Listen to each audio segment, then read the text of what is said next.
Hey YouTube, this is Steve from Average Joe's Fantasy Football, and we were going to talk about a strategy that I have not normally done in years past, but with everything going on with the landscape of running backs, the landscape of wide receivers, most people are playing full PPR or even half PPR. Drafting has slowly started to change recently. Now, I am a big fan, and I'm going to say it right now, still drafting running backs early and often as you can in your redraft leagues. With that said, I am going to talk about the zero running back strategy. And what I mean by that is you're going to draft players like a Justin Jefferson, Stephon Diggs, Tyreek Hill, Jamar Chase early on in your rounds, maybe even a tight end like Travis Kelce, especially if you guys happen to play premium tight end. So those are some things I want to talk about. And then we'll talk about 5 running backs that I believe that you should be able to grab later in your draft that's going to help you still have a very successful season, get you deep into the playoffs, and hopefully win you a championship. So if you guys are new to the channel, make sure you guys are subscribed. Make sure you hit the like button while you're here, and let's continue.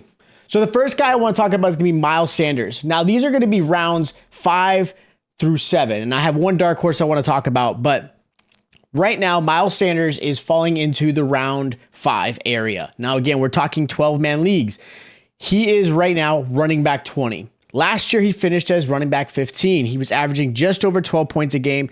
There were a lot of games that he was really phenomenal, and there were a lot of games he disappeared. Now, I'm not going to take away a lot of it from Miles Sanders. That Philly offense utilized really a lot of different weapons. A.J. Brown, Devonta Smith, even Hurts himself was a goal line machine, which unfortunately did hurt Miles Sanders a lot. Add a couple of more touchdowns, and running back 15 is no longer where Miles Sanders. He's a top 10 back. On top of that, early on, first season as a pro, Miles Sanders saw a lot of targets his way. Last season, he only saw 26 targets in the passing game. That is not going to help you win in fantasy if your running back is receiving less than 30 targets. He's in a new offense, okay? He is the clear-cut running back 1 for this offense. That is a big plus. On top of that, I do believe they're going to utilize him a lot to help ease in Bryce Young.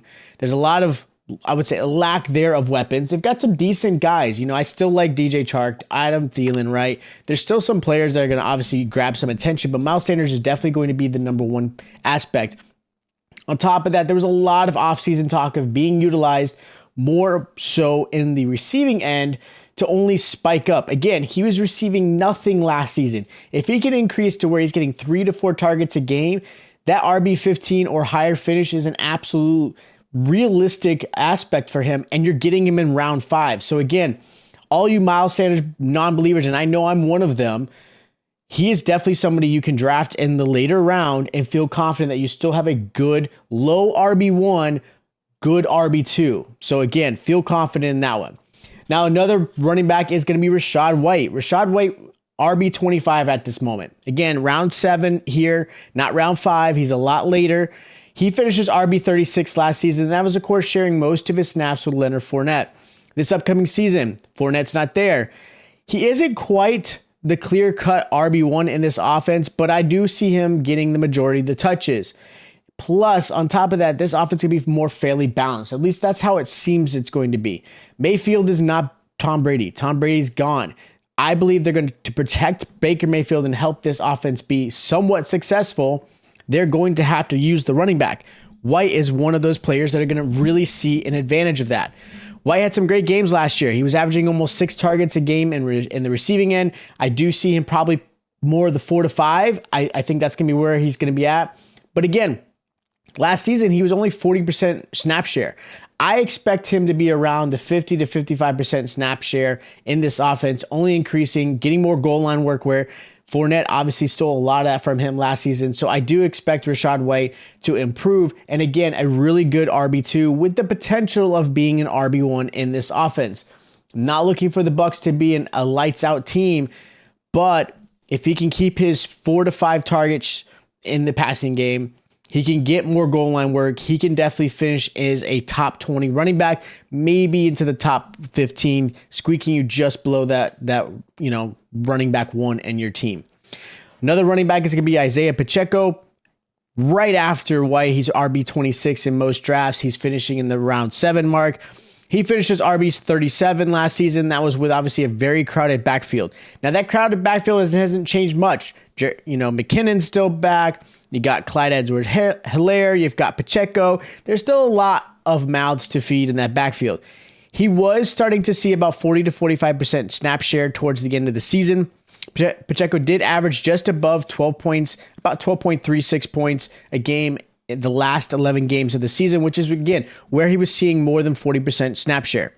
McKinnon still is going to be a factor to be concerned with. He was definitely the receiving back. He had 9 receiving touchdowns, which I don't expect that to happen again.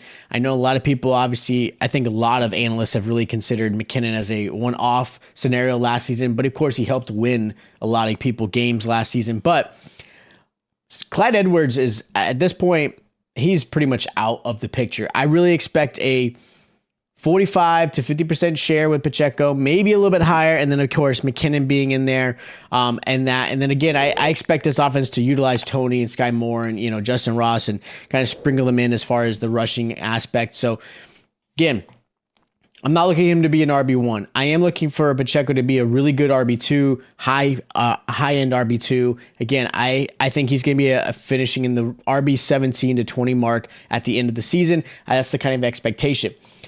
In the zero strat, you have to understand your running backs are not going to be top tier, but these running backs need to get you the 12 to 15 point average. If you can get to that 12 to 14, 15 points, and your receivers that you draft early in the season are obviously going to be studs, you have a really good chance of winning this whole thing out. So again, this is where the strategy is. Another running back is going to be Javonte Williams. Right now, he's RB 30. Again, round 7. Round 7 tends to be where you see most of these guys. Before his season-ending injury, he showed why the Broncos had believed in him. He has talent. He's very good. He can be a very, very strong RB1. Obviously, there are concerns with his ACL rehab. There was a lot of back and forth. There was rumors of him not being ready till middle of the season. Then there was setbacks. And then all of a sudden he's looking good. And right now the latest news is that he will be back week 1.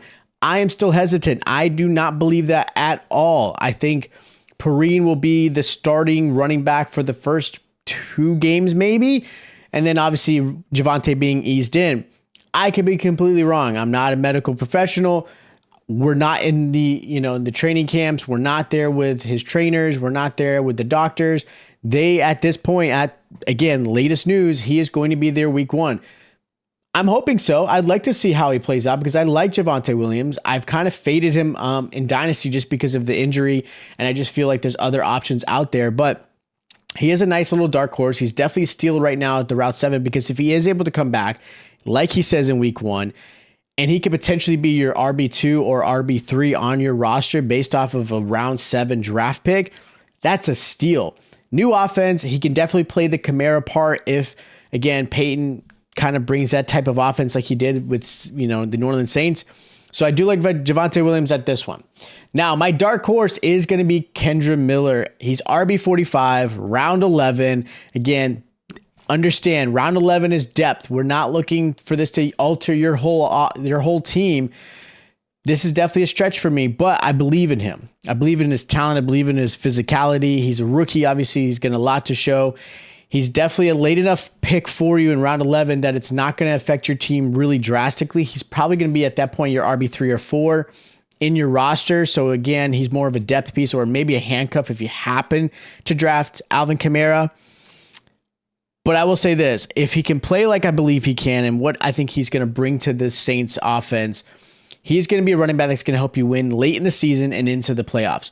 Miller has that size, can be a real big threat to Jamal Williams. I know Jamal Williams is there and he did a fantastic job last season with Detroit Lions, and I'm not taking anything away from him. But if Kamara does serve the suspension, which obviously we're all still waiting on, I know there's some later news on that and you guys can check it out. But I think Kendra Miller is going to see a lot of touches. I expect a lot more snaps his way than I think most people had anticipated. Kendra Miller is definitely a higher running back in Dynasty, but in redraft, a lot of people have forgotten about him. He's definitely my dark horse. I'm not saying get him in round 4 or 5 or even 6 or 7, but in round 11, if he's still falling in that ADP aspect, he's definitely worth something to grab, and I'm definitely going to put him on my roster if I can, someone I forget about and then possibly use later on in the season.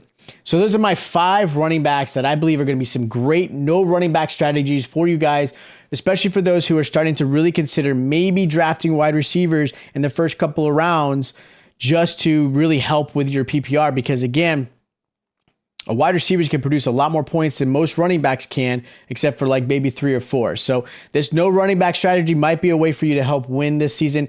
It's a strategy I'm trying in one of my redrafts, not the one I've been in forever, just because I do have a certain way I draft in that one. But I'm going to try this strategy because I'm starting to see that. I'm starting to believe. All right, I'm starting to be a believer in some of this. So again, 5 running backs that I think you should go after. If you guys enjoy the content, make sure you guys are subscribed to the channel. We'll be dropping again content. A lot of redraft stuff going on. We're going to be doing some mock drafts, getting ready for obviously the season. Most of you guys are going to start drafting soon. Hopefully you guys are ready for your dynasty. You guys haven't done any dynasty content, make sure you guys check out our other videos. We have obviously got rankings. We've got rookies you should draft, players you should buy and sell. Check those out as well. Make sure you hit the like button, and I'll check you guys out next time.